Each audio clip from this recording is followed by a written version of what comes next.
It's 8:30 in the morning. I'm out on the beaches of Florida doing some detecting. It's crazy hot, but the views are amazing. Should have been out here 5 hours ago, but I needed to get some sleep. Take a look down the beach.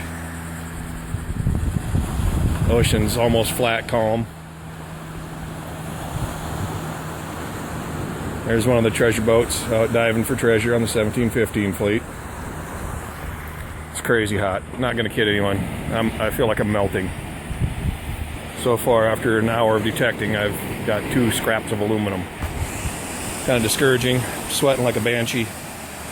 Literally can't see through my sunglasses because they're so covered in sweat. But be out here for a few more hours just because that's what I got to do.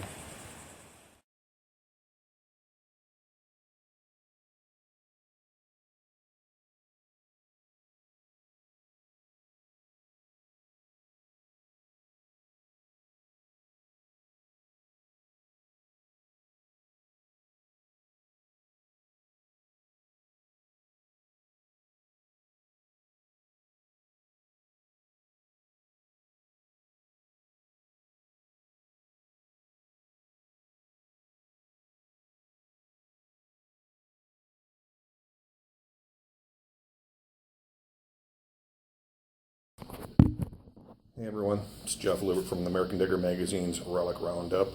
Just spent the last few days out at the Treasure Coast of Florida, which is down near Sebastian, doing some detecting. It was brutally hot down here during this time. I was actually down here for the anniversary. Ship sank July 30th of 1715 in a hurricane. The anniversary date was going on. There's celebrations and stuff, but it was so hot I couldn't even make it to celebrations. The day of the main celebrations was 115 degrees for the heat index. So I detected during the morning, and then I kind of head out in some buildings and stuff in the afternoon. Just couldn't do the celebrations. But if you come down and going to detect these beaches, make sure that you set your expectations reasonable. These are probably the world's most detected beaches. You see multiple people with detectors out each and every day on the beaches.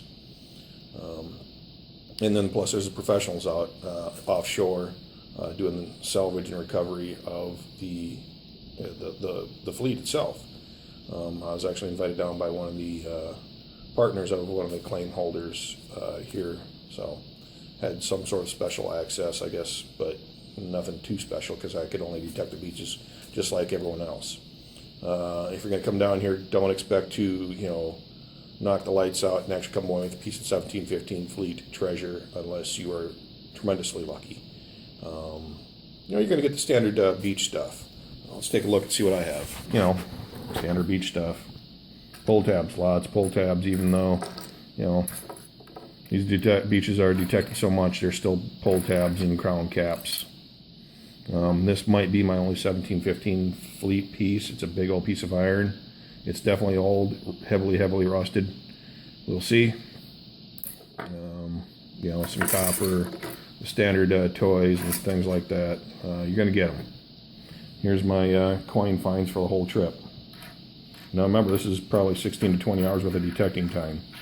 There's four zinc pennies, 1 copper penny, and a aluminum toe ring. So nothing too exciting there. My highlight, a 1975 class ring. It is gold, and it was in the sand for a while. The reason I think some detectors passed it up, you can see that right there. There actually is a crack in the band. So it didn't give a great signal, but it was a signal, and I was digging up everything that gave a signal at all. So,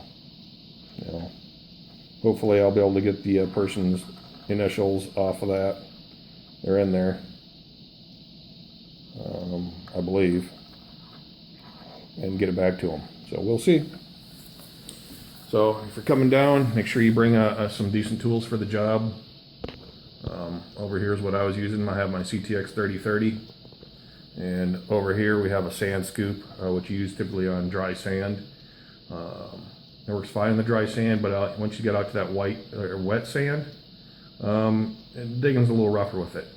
Over here on the other side, I have my my wet sand scoop, or my water scoop as I call it. I was down near the water line all the time, so using that to quickly dig a hole, you can get a lot deeper much faster before the waves come up and hit and fill in your hole again. I found that to be the key actually out here. There's times when you could dig, 8-10 inches and then a wave comes up, fills your hole in instantly. So then you have to dig down to 8 or 10 inches again. And there's actually a couple of these targets were down probably 12, 14, 16 inches. I do have the 17-inch coil on that. This is a very quick trip, and you know what, I thought I needed that 17-inch coil, not necessarily for the depth, but for ground coverage. I knew that my time was going to be limited, and you know what, I have to cover as much ground as I can. So those are my tools of the trade. Like I said, don't expect to set the world on fire with your finds. To get something good, be happy with it. If you don't, you know what, you at least got the chance. This is Jeff Lubert, American Digger Magazine's Relic Roundup. Hopefully all your signals are good. Keep your coil to the soil. We'll talk to you later. Goodbye.